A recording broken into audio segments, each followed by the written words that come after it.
এর নাম ওয়াজ। হায় হায় হায় হায়। হাদিসের মধ্যে আছে বাজান, হযরত আনাস রাদিয়াল্লাহু তাআলা আনহু থেকে বর্ণিত, আল্লাহর নবী সাল্লাল্লাহু আলাইহি ওয়াসাল্লাম, হযরত আনাস বলেন, খাতাবা রাসূলুল্লাহ সাল্লাল্লাহু আলাইহি ওয়াসাল্লাম খুতবাতান।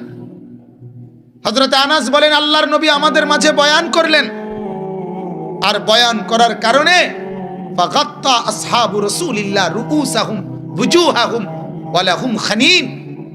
হযরত আনাস বলেন, সাহাবীরা তখন নিজেদের রুমাল চাদর দিয়ে এরকম মুখ চেহারা ঢেকে ফেললেন, আর ফুফায়া ফুফায়া ডুকরে টুকরে কাঁদতে শুরু করলেন। এ ছিল নবীজির বয়ান, নবীজির বয়ান। দুই জিনিসে মানুষের মর্যাদা, এক হলো ঈমান। ঈমান যার নাই তার কোনো দাম নেই, তার কোনো মর্যাদা নেই। কোরআনুল কারীমের মধ্যে আল্লাহ তাআলা বলছে, কাদ আফলাহাল মুমিনুন, কাদ আফলাহাল মুমিনুন। আল্লাহ বলেন যারা ঈমানওয়ালা তারা কামিয়াব। তাহলে কামিয়াব কে বলেন? সফল কে বলেন? কাদ আফলাহা। কোরআনুল কারীমে আল্লাহ তাআলা বলছেন, ফামান যুহজিহা আনিন নার ওয়া উদখিলাল জান্নাহ ফাকাদ ফাজা। আল্লাহ বলেন, যাকে জাহান্নাম থেকে মুক্তি দেয়া হলো এবং জান্নাতে প্রবেশ করানো হলো, ফাকাদ ফাজা, সে কামিয়াব হলো। আর জান্নাতে যাওয়ার জন্য ঈমানবিহীন কোনো সুরত নেই। জান্নাতে যাওয়ার জন্য মূল শর্ত ঈমান। ঈমানবিহীন জান্নাতে যাওয়ার কোনো সুযোগ নাই। কোরআনুল কারীম আল্লাহ তাআলা যত আমলের কথা বলছে, সব আমলের মানদণ্ড ঈমানকে নির্ধারণ করছে।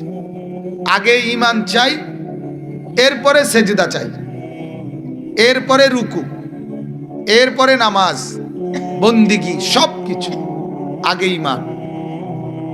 কোরআনুল কারীমের মধ্যে আছে, ইলাইহি ইয়াসআদুল কালিমুত তাইয়্যিব ওয়াল আমালুস সালিহু ইয়ারফাউহু।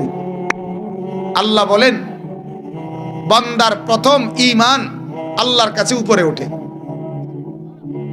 এরপরে যত নেক আমল করে ওই উপরে উঠে ঈমান আরো উঠতে, উপরের দিকে উঠতে থাকে। বলে আমালুস সালিহ ইয়ারফাউহু, প্রতিটা নেক আমল ঈমানকে আরো বাড়ায়, ঈমানকে আরো উঁচা করে, ঈমানকে আরো বুলন্দ করে। কিন্তু প্রথম আগে ঈমান জমা হয়। প্রথম কি জমা হয়? এজন্য হযরত এটা বুঝাইছেন। এজন্য পৃথিবীর সমস্ত কাফের, বেঈমান, মুশরিক, ইহুদি, খ্রিস্টান, হিন্দু, বৌদ্ধ, নাস্তিক, মুরতাদ অথবা মুসলমান পরিচয়ধারী কিন্তু ঈমান নাই, এ সব ব্যর্থ। এরা সব ব্যর্থ, এরা সব বিফল, এরা সব বিফল। এদের আসলেই কোনো সফলতা নাই। তামাম পৃথিবী ভোগ করা, এটার মধ্যে কোনো কামিয়াবি নাই। হুজুর এতক্ষণ বুঝাইছেন, শক্তির বিবেচনায় হাতি আমাদের চাইতে অনেক মজবুত। আমরা এটাও পড়ছি যে গবেষকদের কথা হলো, একটা হাতি প্রতিদিন কমপক্ষে 250 কেজি খাবার খায়, 90 লিটার পানি খায়। তাইলে একজন মানুষের পক্ষে সম্ভব? তাইলে তাইলে শুধুমাত্র খানা, ক্ষমতা, প্রভাব প্রতিপত্তি। একটা বাঘ, রয়্যাল বেঙ্গল টাইগার, পুরাটা সুন্দরবন দৌড়ায়, তাহলে তার পুরাটা সুন্দরবনে প্রভাব। তাহলে প্রভাব প্রতিপত্তি, বসত ভিটা, বাড়ি দালান, বসতের জমি, এটা তো চতুষ্পদ জন্তু, জানোয়ার। আমি তো বলি পদ্মা নদীর ইলিশ মাছ, তার বসত, তার এরিয়া আমরার সবচেয়ে বড় ধনির বসত বিটার চাইতে বেশি। সে তো পুরাটা নদী দৌড়ায়, কত বড় এরিয়া নিয়ে সে হাঁটে চলে। এজন্য এটা আমাদের প্রত্যেকের বোঝা উচিত, ঈমানবিহীন কোনো কামিয়াবি নাই। ঈমান যে হারা, যে আল্লাহ হারা, যে সব হারাস। মুজাহিদ আজম আল্লামা শামসুল হক ফরিদপুরি রহমতুল্লাহ আলাইহি বলতেন, তুমি আল্লাহকে পেয়েছো, সবই পেয়েছো। তুমি আল্লাহকে পাওনি, কিছুই পাও। আমার শায়েখ আরিফ বিল্লাহ আল্লামা মুফতি মুশতাকুন নবী সাহেব হযরত বলেন, তুমি আল্লাহ হারা তো সর্বহারা। খাজা আজিজুল হাসান মজজুব বলেন, जो तू मेरा तो सब मेरा। अल्लाह যখন আমার তো সবই আমার, अगर एक तू नहीं मेरा तो कोई शै नहीं मेरा। আল্লাহ যদি না হয় আমার, কিছুই নাই আমার। এজন্য এই কথাটা তো বোঝা দরকার। আসলে এই কথাটা তো আমরা অনেকে জানিও না। অনেকের হিসাব হলো জিন্দেগি মানে হলো খানা, খাদ্য, খাবার, আয় রোজগার, দালান বিল্ডিং, জায়গা জমি, ঘর সংসার, বিবি বাচ্চা নিয়ে পরিচালনা করা, এতটুকুরই নাম জিন্দেগি। মেয়ে বিয়ে দিছে, ছেলে আয় রোজগার করে, বাড়িতে বিল্ডিং করে সারছে, সে সফল, তার আর কোনো টেনশন নাই। এই জন্য যেই বুড়া মিয়ার জিফুত কামাই রোজগারি করে, বা মেয়ে বিয়ে দিয়ে ফেলছে, ছেলেরাও রোজগার করে, বাড়িতে বিল্ডিং করছে, অন্য মানুষ তখন তারে বলে, আজ এটা আমনে সেরে গেছেন, আপনার আর কিতা। তাইলে বোঝা গেল উনি ওই বিল্ডিং আর ওই মেয়ের বিয়ে আর ওই ছেলের বিদেশ টাকা রোজগার, এটাকেই মনে করছে কামিয়াবি। অথচ আল্লাহ পাক রব্বুল আলামিন বলেন এটার মধ্যে কামিয়াবি না। কামিয়াবি হচ্ছে ঈমানের মধ্যে, কামিয়াবি হচ্ছে আল্লাহ তাআলার গোলামির মধ্যে। এজন্য আমিও হুজুরের এই কথায় আপনাদেরকে কথা মনে করাই দিলাম, আমার ভাই, ঈমান যার ছুটে যায় সে ব্যর্থ। সারা পৃথিবী যদি তার অর্জনও হয়, কিছুই না। কারণ ন্যূনতম ঈমানের দাম 10টা দুনিয়া বরাবর জান্নাত। এক জাররা, এক সরিষার দানা, মিসকাল হাববাতিন মিন খারদাল, এক সরিষার দানা পরিমাণ ঈমানের কদর 10টা দুনিয়া বরাবর জান্নাত। তাহলে এক লা ইলাহা ইল্লাল্লাহর সামনে তামাম দুনিয়ারও কোনো কদর নেই। যার পুঁজি লা ইলাহা ইল্লাল্লাহ, তার যদি গোটা পৃথিবীও না থাকে, তার সবই আছে। আর যার পুঁজি এটা নাই, ঈমান, সে যদি গোটা পৃথিবীর মালিক হয়, তারপরও তার কিছু নেই। এজন্য লক্ষ্য রাখা চাই, ঈমান যেন হারিয়ে না যায়। মনে রাখতে হবে, শুধু লা ইলাহা ইল্লাল্লাহ মুখস্থ রাখার নাম ঈমান না। কুফরি করলে, শিরিক করলে ঈমান হারিয়ে যায়। চিন্তা করেন, মুসলমানের ছেলে, রাত বাজে 11:08, আমরা আমাদের সন্তানদেরকে কি পরিমাণ বদ আখলাক বানাইছি একটাবার ভাবে। অভিভাবক কোথায়, মা বাপ কোথায়? মুসলমানের সন্তানেরা কি বলেন? হ্যাঁ, আমরা বহুত বড় মন্দ নসিব নিয়ে আছি। আজ আমাদের জিন্দেগি সন্তান পরিবারের সাথে অভিভাবকের সম্পর্ক হলো শুধু ভাত তরকারি, টাকা পয়সা, এই হিসাব। মার কথা হইলো ভাত রান্ধা থুইছি, যখনই খিদা লাগে আইয়া ভাত খাইয়া যাইবা। বাবার কথা হইলো টাকা রোজগার করতেছি, যখনই টাকা পয়সা লাগে টাকা নিয়ে যাইবা। আর এইবার তোমার চাল চলন, উঠা বসা, আহার নিদ্রা, হাঁটা চলা, চুল, প্যান্ট, গেঞ্জি, শার্ট, হাফ প্যান্ট, মারু হাফ প্যান্ট, তুমি খারাইয়া মুতবা না বইয়া মুতবা না সিত্তিয়া মুতবা, সব তুমি তোমার শয়তান বন্ধুদের থেকে শিক্ষা নিবা। মা বাবার কথা হলে টাকা লাগলে আমার থেকে নিবা, ভাত খানার টাইম হলে আমার ঘরে ভাত খাইয়া যাইবা, আর চলবা শুধু বন্ধুদের সাথে। ওদের ওদের লগে চলবা। এই হলো অভিভাবকের হালাত, এই হলো অভিভাবকের হালাত। এজন্য রাতের 11টা বাজেও মুসলমানের এই সন্তান শিখে নাই এখন কি করা দরকার। বদনসিব আমরা বড় মন্দ কপাল বাজান। আফসুসে আফসুসে জিন্দেগি শেষ। এজন্য মাদ্রাসাগুলো একথা নিশ্চিত, আল্লাহর কসম, এই মাদ্রাসাগুলো যদি না থাকতো চতুর্দিকে, এই সমাজটা গরু ছাগলের আড্ডাখানা হয়ে যেত।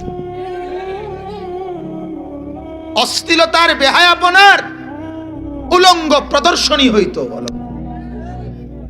এখনো মাদ্রাসার বরকতে, এখনো মসজিদের বরকতে, এখনো আজানের বরকতে, এখনো সেজদার বরকতে, এখনো কোরআন তিলাওয়াতের বরকতে আমাদের সমাজটা এখনো জেদ্দুরাসে আছে। আপনি দেখেন, যে ঘরে রঙিন টেলিভিশন চলে, কেউ নামাজ পড়ে না, ওই ঘরে শয়তান নাচে, ওই ঘরে শয়তান উল্লাস করে। বাবা বিড়ি খায়, বাবার চোখে কোনো লজ্জা নাই। বুড়া দাদা, উনিও বিড়ি খায়, ওনার চোখে কোনো লজ্জা নাই। মহিলা বেপর্দা চলে, মহিলার মুখে কোনো লজ্জা নাই। ছেলেটা মোবাইলে অশ্লীল ছবি দেখে, এটার মধ্যে কোনো লজ্জা নাই। মেয়েটা আরেক ছেলের সাথে অবৈধ সম্পর্ক গড়ে, এটার মধ্যে কোনো লজ্জা নাই। ফুতের বউ বেপর্দা বাজারে বাজারে ঘোরে, এটার মধ্যে কোনো লজ্জা নাই। ছেলেটা অবৈধ রোজগার, হারাম রোজগার করে, সুদে টাকা, ঘুষে টাকা, ধোকা দিয়ে, ওজনে কম দিয়ে, কারো মধ্যে কোনো লজ্জা সংকোচ নাই। কারণ আখিরাত যখন ভুলে যায়, কোরআন যখন ভুলে যায়, আল্লাহ যখন ভুলে যায়, জান্নাত জাহান্নাম যখন ভুলে যায়, তখন জন্তু জানোয়ার আর ইনসানের মধ্যে কোনো তফাৎ থাকে না। হাইওয়ানের সাথে আর মানুষের সাথে কোনো তফাৎ থাকে। কোরআনুল কারীমের মধ্যে আছে, আল্লাহ তাআলা বলেন, ইন্না শাররাদ দাওয়াব ইনদাল্লাহি আসসুম্মুল বুকমুল্লাযীনা লা ইয়াকিলুন। সূরা আনফালের আয়াত। আল্লাহ বলেন 3টা জিনিস, আসসুম্মু, বোবা, অর্থাৎ আমি আল্লাহর কথা, আমার স্মরণ, আমার জিকির, আমার আলোচনা, আমার কোরআনের তেলাওয়াত যার মুখ দিয়ে বের হয় না, সে বোবা। আল্লাহ বলেন আল বুক, কানে শুনে না, বধির। আমার কথা যে শুনে না, সে বোবা, আরে বধির।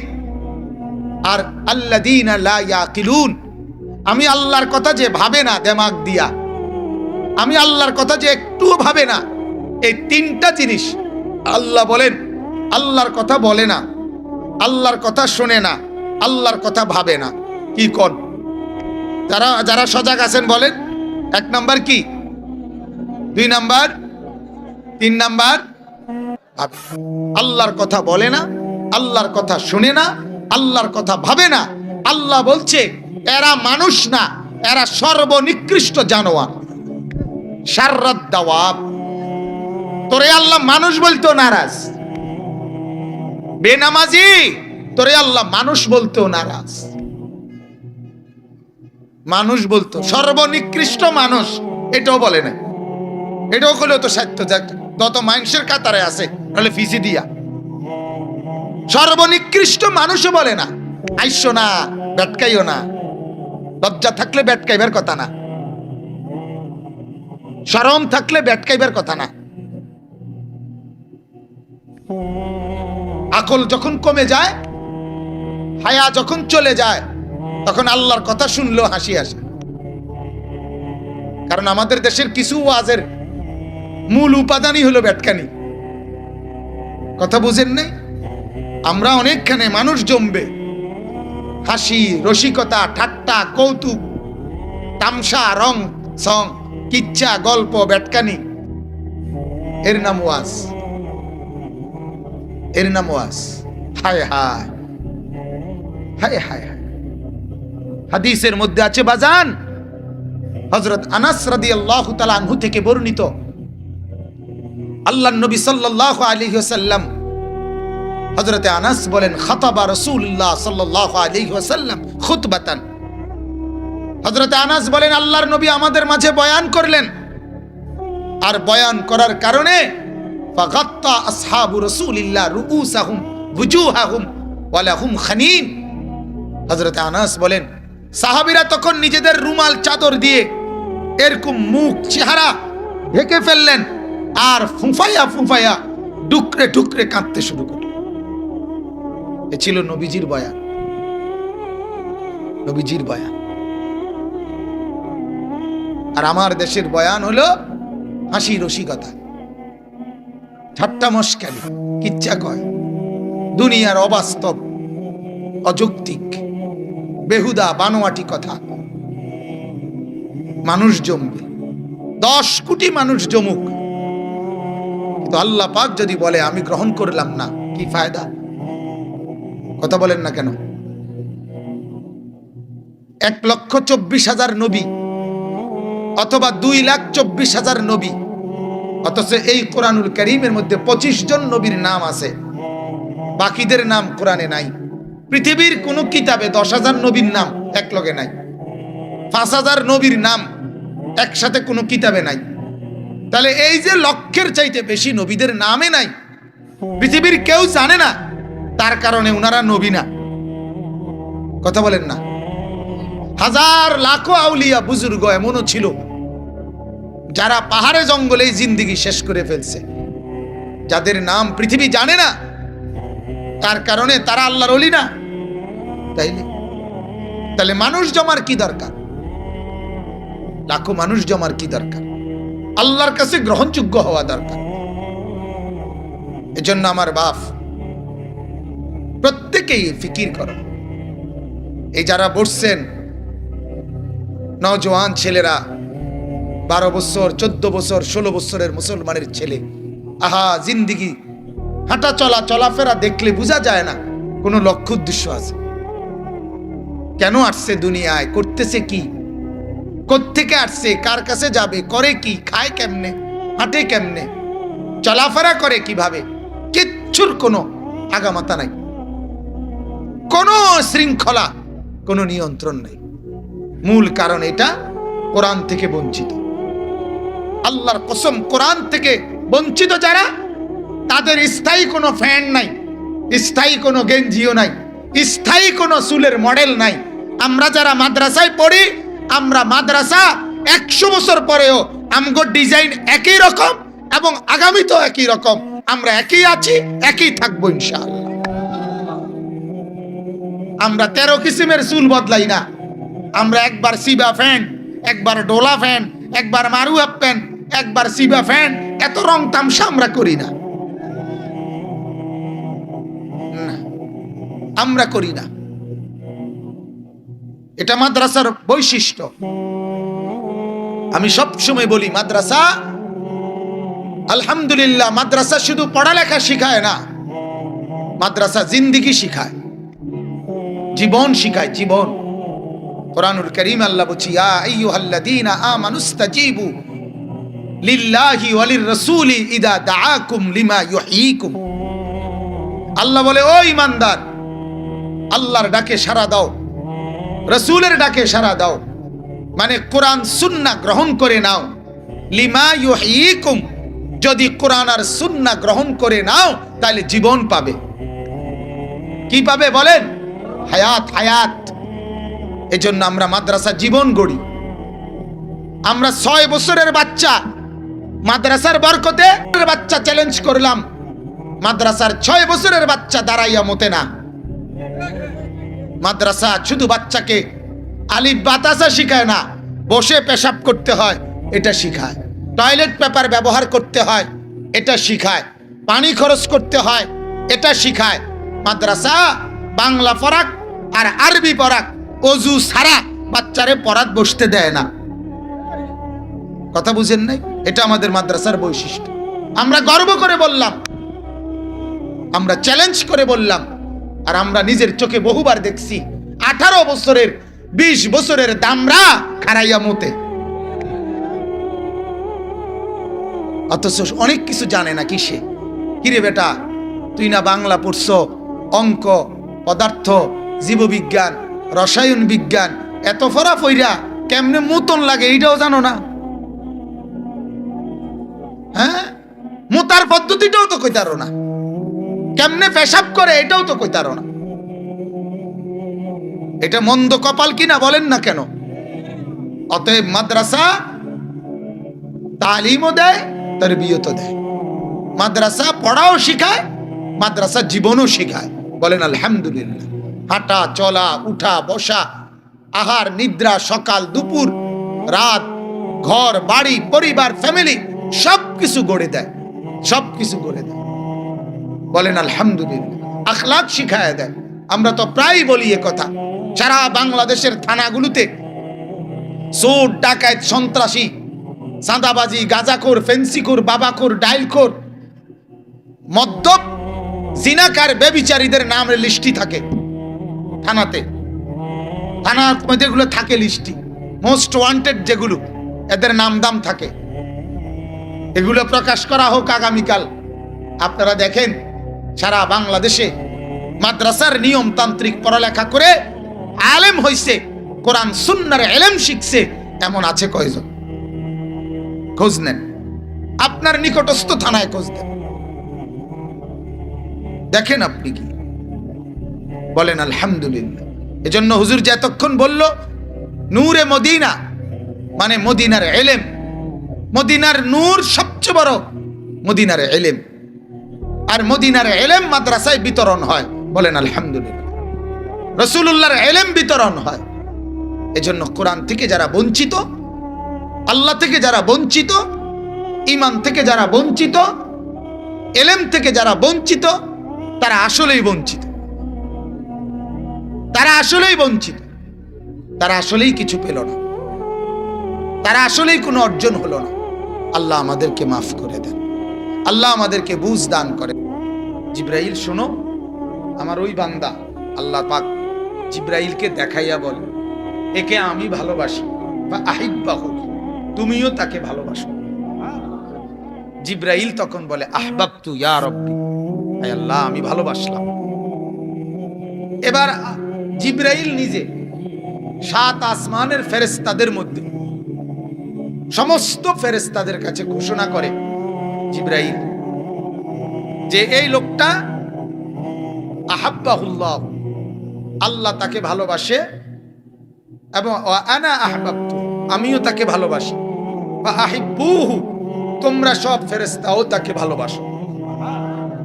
ক্বালু আহবাবনা, হাদিসে আছে তখন ফেরেশতারা বলে, সব ফেরেশতা আসমানের, আহবাবনা, আমরাও তাকে ভালোবাসলাম। এরপরে হাদিস শেষ হয় নাই, এরপরে আল্লাহ নবী বলেন, সুম্মা তুনজালুল মুহাব্বাতু ইলাল আরদ, এরপর আসমান শেষ হইল না, উপরের অংশে মহব্বতের এলান হয়ে গেছে উপরে। আল্লাহ, জিব্রাইল এবং 7 আসমানের সব ফেরেশতা। এবার আল্লাহ নবী বলেন, ওই মহব্বতের ঘোষণাটা জমিনে নাইমা আসে, জমিনে নামে। এবার এই ঘোষণা চতুর্দিকে ছড়িয়ে পড়ে। এবার আল্লাহর সমস্ত সৃষ্টি জমিনের তারাও ওই বান্দাকে ভালোবাসে। আজ যদি চতুষ্পদ জন্তু জানোয়ারদের কলিজা তো দেখা যাইতো, আমরা বুঝতাম, তো দেখতাম যে জুনায়েদ বাগদাদি আর বায়েজিদ বুস্তামি আর আব্দুল কাদের জিলানী, এই মানুষগুলোর প্রতি ওই ওদের কলিজার মধ্যেও মহব্বত আছে। আমরা বুঝি না আর কি। তামাম মখলুকাত, এজন্য কত বুজুর্গের ঘটনা আছে না, সাপ তাদের হাতে স্বাভাবিকভাবে, জঙ্গলের বাঘ, হ্যাঁ, জঙ্গলের প্রাণী, হিংস্র জন্তু ওনাদের সামনে একদম কি স্বাভাবিকভাবে আসছে, যে কোন রকম দংশন বা ক্ষতি করে নাই। এরকম বহু বুজুর্গের জীবনীর মধ্যে আছে, আছে কিনা বল? তাহলে এই চতুষ্পদ জন্তুগুলোকে, এই মানুষটাকে পরিচয় করাই দিল কে? কথাটা বুঝছেন কেন? আল্লাহ, আল্লাহ চিনাই দিস, যার কারণে মাখলুকাতও তাকে ভালোবাসে, চিনে। রাসূলুল্লাহ সাল্লাল্লাহু আলাইহি ওয়াসাল্লাম হাদিসে আছে, এক গ্রাম্য লোক বেদুইন নবীজির জামানায়, সে আল্লাহর নবী সাল্লাল্লাহু আলাইহি ওয়াসাল্লামের কাছে এসে সে একটা গুই সাপ। গুই সাপ আমাদের দেশে কি ইঙ্গুর, মানে বিভিন্ন জঙ্গল টঙ্গল থেকে দৌড় দিয়ে বাইরে হয়েছে লম্বা এগুলা, এই গুই সাপ। এরকম একটা মরা গুই সাপ শিকার করছে, সে মারা গেছে। আল্লাহ নবী সাল্লাল্লাহু আলাইহি সাল্লামের কাছে চাইনা ফেলাইছে, ফেলাইয়া বলছে, মুহাম্মদ, এই মরা গুই সাপটা যদি সাক্ষী দেয় তুমি আল্লাহর নবী, তাহলে আমি ঈমান আনব। ওই বেদুইন লোকটাকে, বেদুইন বলে আর কি, গ্রাম্য আরবি লোক। আল্লাহর নবী সাল্লাল্লাহু আলাইহি সাল্লাম বললেন, আইয়ুহাদ দব, এই দব্বুন শব্দের অর্থ হইল গুই সাপ। আল্লাহ তাআলা ডাক দিলেন, হে দব, গুই সাপ। সাথে সাথে এটা মরা কথা বলে উঠছে, লাব্বাইকা ওয়া সাআদাইক, হে আল্লাহর নবী আমি হাজির, বলেন। আল্লাহর নবী সাল্লাল্লাহু আলাইহি ওয়াসাল্লাম বলেন, মান খালাকাক, কে তোমাকে সৃষ্টি করেছে? তো তখন ওই গুইসাপ বলতেছে, খালাকানি ওয়া খালাকাকা রব্বুস সামাওয়াতি ওয়াল আরদ, আসমান আর জমিন যিনি সৃষ্টি করেছেন তিনি আপনাকেও বানিয়েছেন, আমাকেও বানিয়েছেন। এবার আল্লাহর নবী বললেন, মান আনা, আমি কে কও তো। তখন ওই গুইসাপ বলছে, আনতা রাসূল রাব্বিল আলামিন, আপনি রব্বুল আলামিনের রাসূল। কাদ আফলাহা মান সাদাকাকা, যে আপনাকে সত্য হিসাবে গ্রহণ করছে সে কামিয়াব হয়েছে। ওয়া কাদ খাবা মান কাযাবাকা, যে আপনাকে মিথ্যা মনে করছে সে বরবাদ হয়েছে। ফা আসলামাল আরাবী, হাদিসে আছে তখন ওই গ্রাম্য লোকটা কালেমা পড়ে মুসলমান হয়ে গেছে। তাহলে এই গুই সাপের কাছে রাসূলে পাকের পরিচয় কে পেশ করছে? আল্লাহ। কে বলেন? রব্বুল আলামিন। এজন্য সাহাবায়ে কেরামের জিন্দেগিতেও এক যুদ্ধে কিতাবে আমরা পড়ছি, নদী পার হবে সাহাবীরা, তখন এই নদীর পার হওয়ার সময় সাহাবায়ে কেরাম এর সেনাপতি বলছে, তোমাদের কোনো কিছু তোমরা নদীতে ফেলো না। এক সাহাবী ইচ্ছা করে নিজের বাটি বা চামচ ফেলছে, পারে আইসা সেনাপতিকে বলছে, আমার চামচ বা বাটি পড়ে গেছে। উনি ডাক দিছে উত্তাল সাগরে, চামচ বাটি পাড়ে। অনেক ঘটনা আছে, অনেক। এই কারণে বলতেছি, আল্লাহ পাক যখন কাউকে ভালোবাসে, তামাম মাখলুকের কাছে সৃষ্টির সর্বত্র আল্লাহ তাআলা তাকে পরিচয় করায় দেয়। সুবহানাল্লাহ। আল্লাহ তাআলা তাকে তখন ভালোবাসার এলান হয়েছে। এজন্য ঈমানওয়ালা, তাকওয়াওয়ালা, আমলওয়ালা সে আল্লাহ তাআলার মহব্বত। যাই হোক, আমি আপনাদের কাছে এটাই বলতেছিলাম, আল্লাহ তাআলা যেহেতু আমাদেরকে পছন্দ করেছেন, আল্লাহ তাআলা একত্র করছেন, অতএব এইটুকু সময়কে আমরা ইনশাআল্লাহ কদর করি। বলেন ইনশাআল্লাহ। আল্লাহ তাআলা তৌফিক দান করেন, বলেন আমিন। কোরআনুল কারীমে আল্লাহ তাআলা বলেন, সূরা মরিয়মের মধ্যে আছে, ইন্নাল্লাযীনা আমানু ওয়া আমিলুস সালিহাত সায়াজআলু লাহুমুর রাহমানু উদ্দা। আল্লাহ তাআলা বলেন, যারা ঈমানওয়ালা এবং নেক আমলওয়ালা, আমি আল্লাহ আমার সমস্ত সৃষ্টির মধ্যে তাদের জন্য মহব্বত দিয়ে দেয়। কোরআনের আয়াত, বুদ্ধা, সবার বুদ্ধুন শব্দের অর্থ মহব্বত, ভালোবাসা। এই আয়াতের তাফসীরে আছে, তাফসীরের কিতাবে আল্লাহ পাক রব্বুল আলামিন তার প্রতি ভালোবাসা তৈরি করে দেয়। এটাই বলতেছিলাম যে তাফসীরে আছে, আল্লাহ তাআলা যখন তার কোনো বান্দাকে মহব্বত করে ঈমান আর আমলের কারণে, ঈমান আর আমলওয়ালাকে আল্লাহ ভালোই বাসে। এটা কোরআনুল কারীমে আছে, আল্লাহু ওয়ালিউল্লাযীনা আমানু। আল্লাহ বলেন, যারা ঈমানওয়ালা আল্লাহ তাদের বন্ধু। সুবহানাল্লাহ। ঈমানওয়ালার বন্ধু কে বলেন? আবার কোরআনুল কারীমে আল্লাহ বলেন, ইন আউলিয়াউহু ইল্লাল মুত্তাকুন, সমস্ত তাকওয়াওয়ালা, গুনাহ থেকে যারা বেঁচে থাকে তারা সকলেই আল্লাহর বন্ধু।